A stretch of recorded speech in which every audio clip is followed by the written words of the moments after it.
Good afternoon or good evening.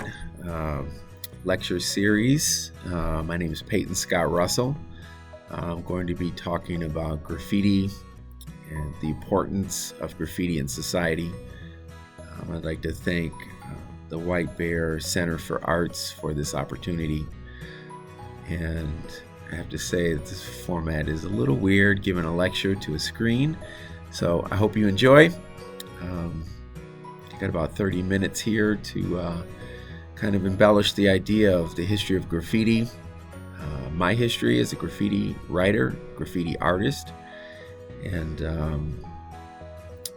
my curriculums that I've written to teach graffiti as an art form to people of all ages, all creeds and walks of life and classes, and so just everybody. So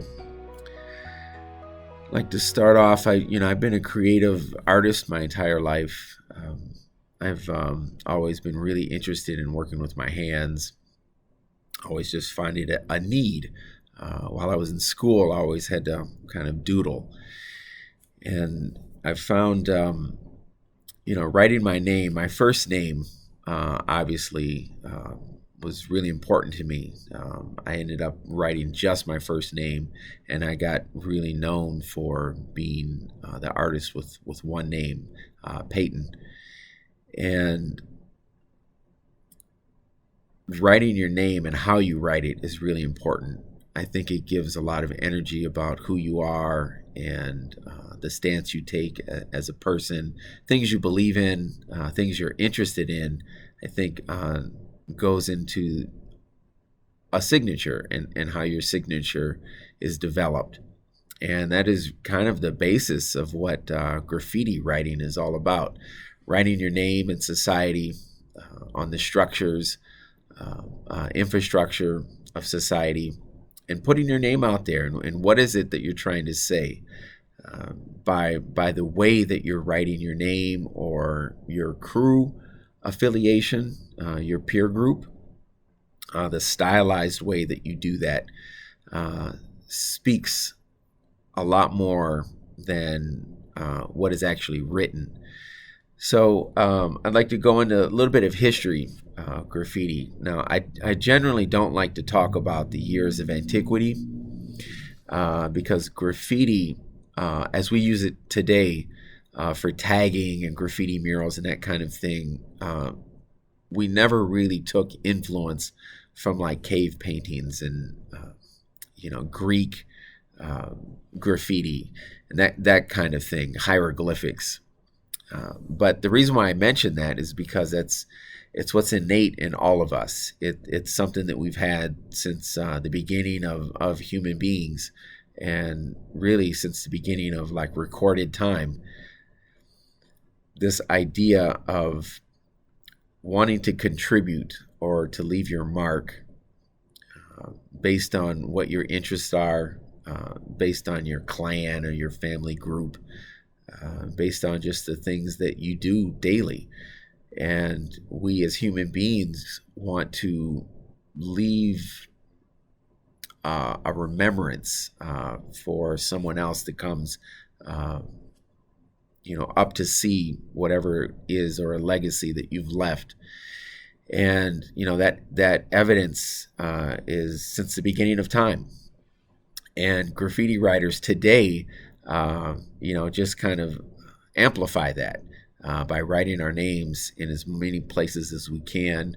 And of course, as we've seen from the current protest, art and graffiti has taken an incredible platform to highlight misunderstandings, to provide comfort, to provide understanding. And so graffiti is more of a benefit to society than a detriment, only seen by vandalism. So the history of graffiti artists and graffiti writers, we've really document our history in the mid to late 60s. And it really started in Philadelphia by just a one or two individuals. I don't want to go too heavily into that history. But graffiti writing to get your name for the sake of fame really started in Philadelphia. And it's quickly moved to New York, where the kids at the time, they were in really adverse conditions, low income, poverty, ghettos, and really all they had was their name. And they would write on structures as a way to say, "Hey, I exist. I matter. I'm here. I'm worth something."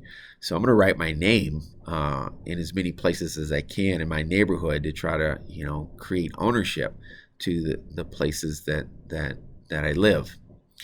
And quickly, in the early 70s, the subways were discovered. And if you write your name on a subway train, you can stay in your neighborhood, and that train travels from neighborhood to neighborhood throughout the entire city.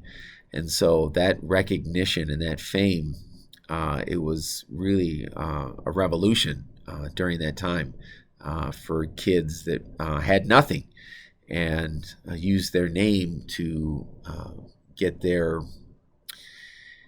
worth, get what mattered to them.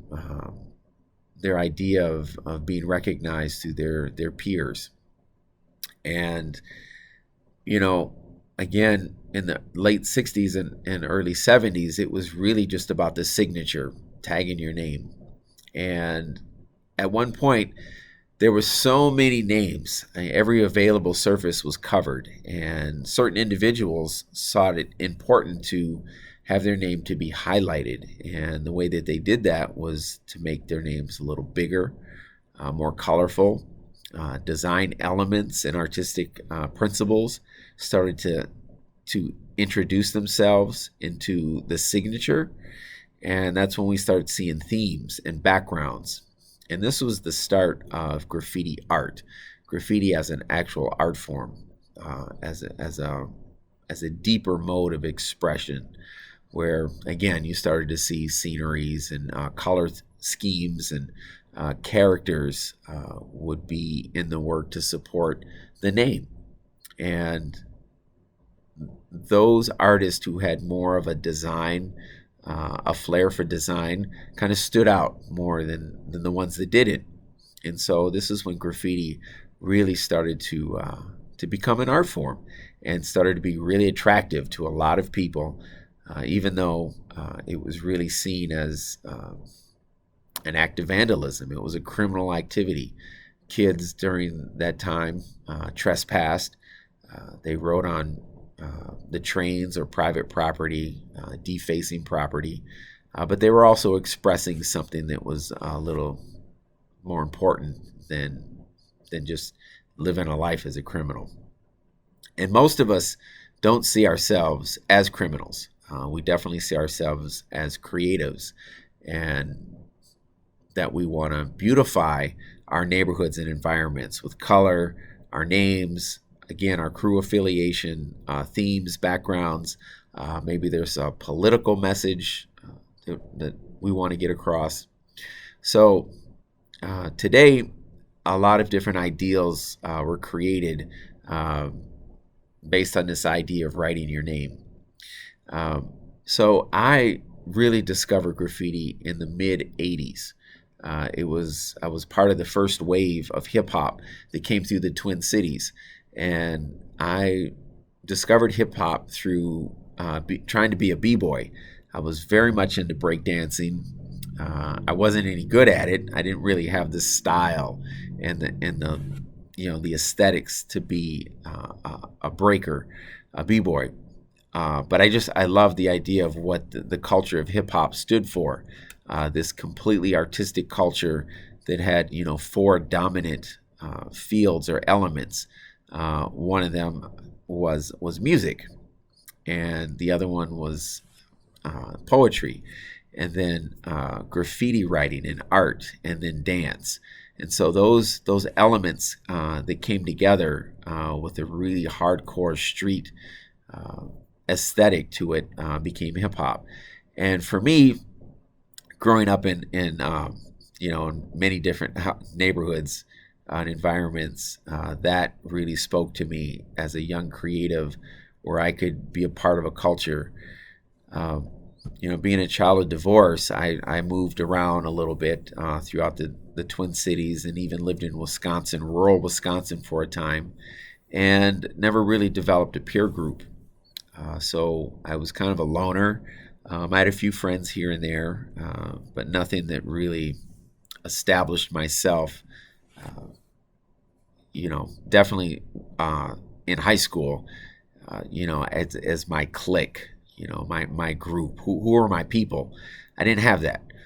And hip hop pretty much provided that for me. It gave me a little bit of status. I was always, I had a little bit of talent for drawing and making art.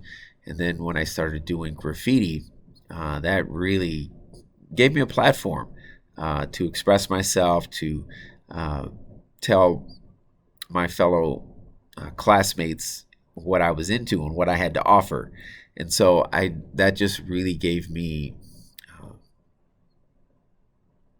recognition, and put me on a great platform. And so I've always kept that really dear to me, and kind of disregarded the idea that if I was out creating graffiti under some bridge at night trespassing, I never really considered myself a vandal or a criminal. I was going out to create.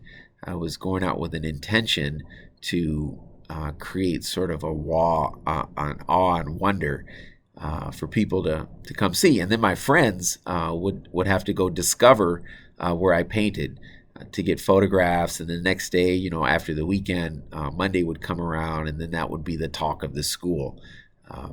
And quickly I created a crew of other friends that were like-minded in the same way.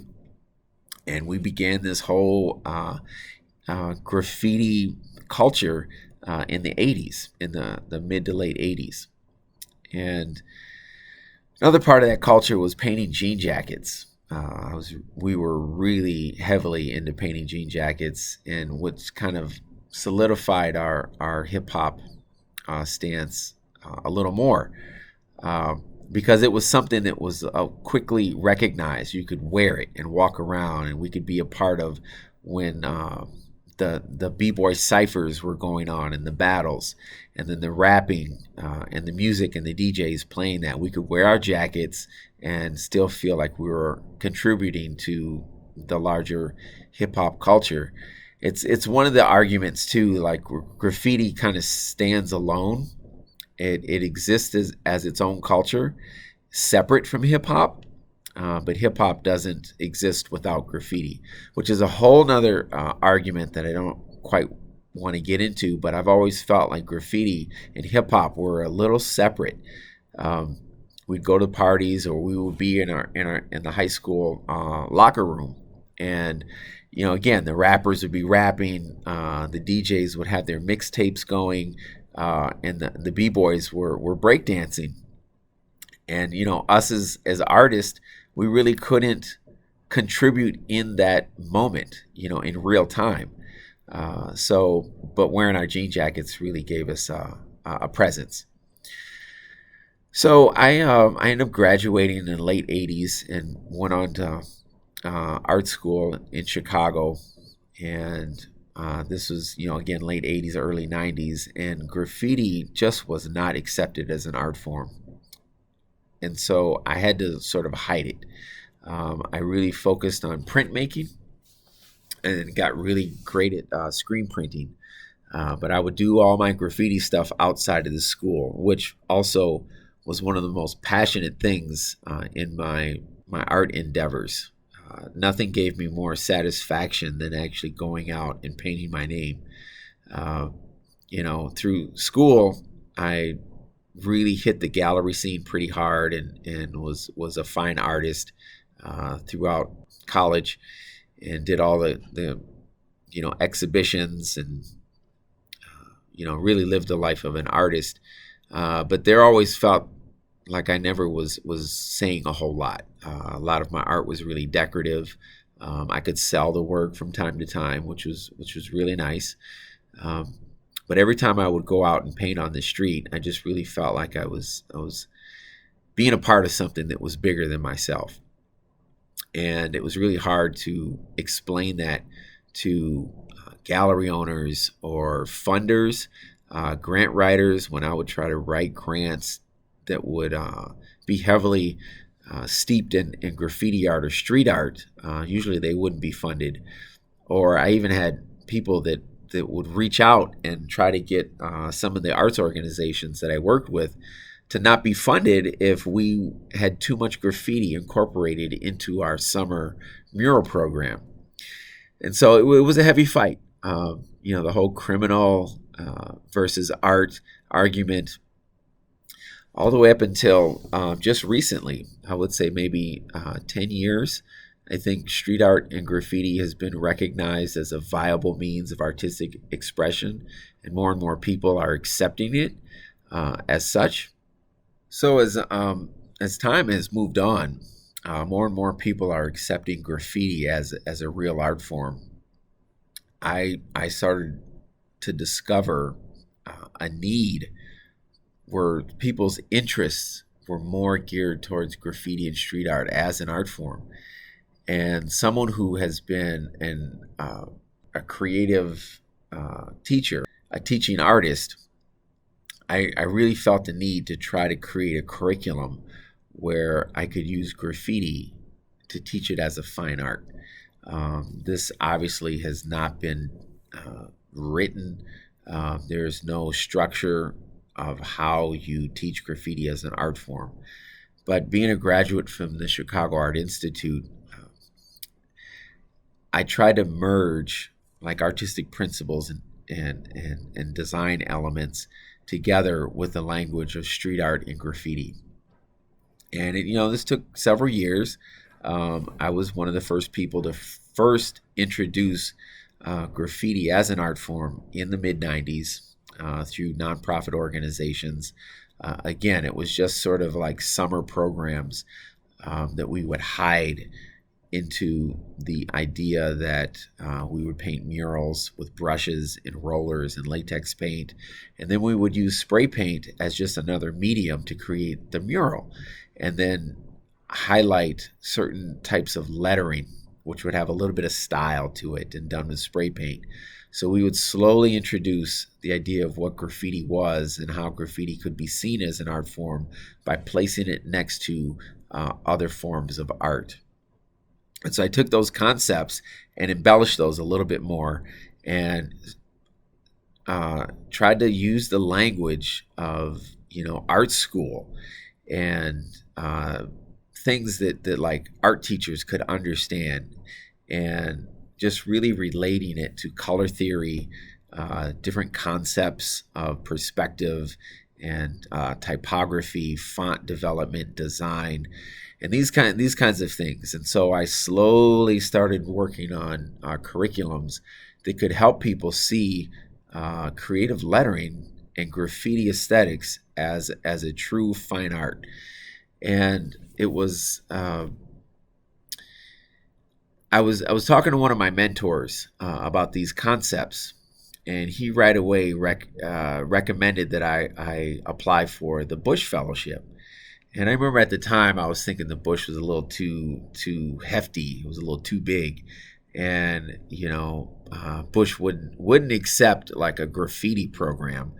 And he continued to encourage me, and I decided to look into it and took the application, looked at all the questions, and slowly, over a course of a year, it took a year to write my fellowship application, and just slowly kind of thought about the idea and how I could bring this into an educational format.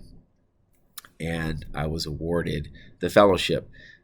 So that happened between 2012 and 2014. And that was the beginning, beginning of me teaching graffiti as a fine art, unapologetically, using the word graffiti and merging that into an artistic practice. So the Bush Fellowship allowed me to create my program, SPRAYFiNGER, which is graffiti education and the art of creative lettering. And I've got a lot of different curriculums, from history to font design, which I use a grid system to help people learn how to draw letters, which is very different than writing letters. And then from there, they embellish the letters a little bit more, so it has that stereotypical graffiti look with all the design elements and the arrows and the cracks and the drips. And then I've developed a collaging unit where I mix collage with aerosol and a technique that I call sprayage, spray paint and collage. And it's just a different way of thinking about lettering and spray paint and cut paper, layered paper together. And that's a really fun project. And then one of the things that has really developed itself in a huge way is the stencil curriculum, the stencil program, which you can see behind me. There's a couple of stencils here from a recent workshop that I completed, that these stencils are being incorporated into a large mural, and these are faces of affordable housing, people who've recently purchased homes through the Land Trust program. Very powerful mural. But these face stencils, as you can see, are incredibly powerful, very satisfying, and I have a way of teaching it where people who are generally not creative or artistic can learn the technique. If you can draw and use an X-Acto knife, you can cut a stencil, and it's really fun. So that is kind of taking a kind of a top shelf in my programs. And then there's the idea of learning how to use spray paint to paint what you draw. That is the most difficult part of my curriculums and the aerosol culture, is to paint letters, getting a sharp, clean line where the paint doesn't drip. You don't have this overspray. But that is the apex of our culture, is your ability to use spray paint. And all graffiti writers are judged by their skill levels with spray paint. You can be a great artist, you can be really good at drawing, but if your skills with spray paint are lacking, your respect level could be a lot lower. So using the aerosol can is difficult, and I go through a series of spray paint exercises, can control exercises, and students, in a short period of time, are able to use spray paint as a medium that they can articulate and paint the things that they draw. So I am the creator of the black and white George Floyd mural that now sits on 38th in Chicago. There's a second one on Newton and Glenwood, and both of those pieces I painted during curfew and during the rioting when our city was burning. I actually wanted to participate in that part, in the physical part of the protest and the rioting. I was so emotionally distraught about the action and what I saw, as most people were, through what happened to Mr. Floyd. I wanted to go out and contribute in some way, but I had a few of my elders express to me that I had a stronger voice than going out and doing something physical. And so I created the black and white iconic piece that now sits on 38th in Chicago. After I created that, my career really exploded. People wanted to know about why I created that and the impact that it had. But I was also really shocked about the impact it had on community and how people used that painting as a sense of comfort and some understanding. And when you watch people would take selfies in front of it, one after the next, was just, I've never had a piece of artwork that has had that much impact. And since then, I've painted during the day on the street other concepts about community, protest, solidarity, and people actually got a chance to see not only myself but other artists, street artists, graffiti writers contribute in a way that hasn't been done before. Uh, Daylight contributing an opinion and painting it like in real time and having people watch. It's something that really hasn't been done before. And I really think that this idea of what graffiti and street art has to offer has taken a whole nother level where people are accepting it even more just in the last 6 months than in the last 10 years, as it has slowly been accepted as an art form. And I have had repeated requests to continue to do more murals that speak to those issues, that speak to the idea of the action of using spray paint and graffiti to express an opinion. And so I think graffiti and street art has definitely reached a new importance where it explains the idea of what the people are thinking and how a voice can be produced immediately in real time. Again, sharing those really passionate opinions about things that are going on, and I can't be more proud to be a part of the graffiti community, and even more proud for myself of sticking to it for 30 plus years, through where it had begun as simply having it recognized as an act of vandalism, and that I was a menace to society and a criminal, where I only wanted to be seen as an artist. And now I think those concepts are being looked at first. The street artists and graffiti writers and graffiti artists are first looked at as artists, and depending on how you use that, whether you use it in a sanctioned piece of art or non-sanctioned piece of art, people still look at it first as art. And then one of the categories would be a vandalism act. But I think through programs like SPRAYFiNGER and this protest sanctioned work that's being created around our city, graffiti has firmly brought itself into the idea of it being a fine art and being a voice of the people.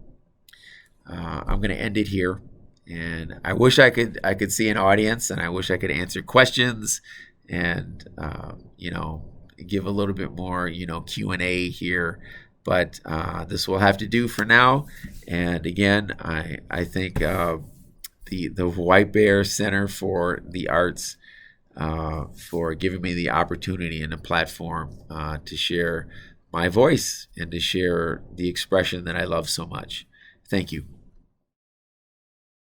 Our platinum sponsors are Emergency Contractor Services Incorporated, New Studio Architecture, Riel Precision Manufacturing Corporation, Schweeder's Building Supply Construction Incorporated, and Schweeder's Pottery.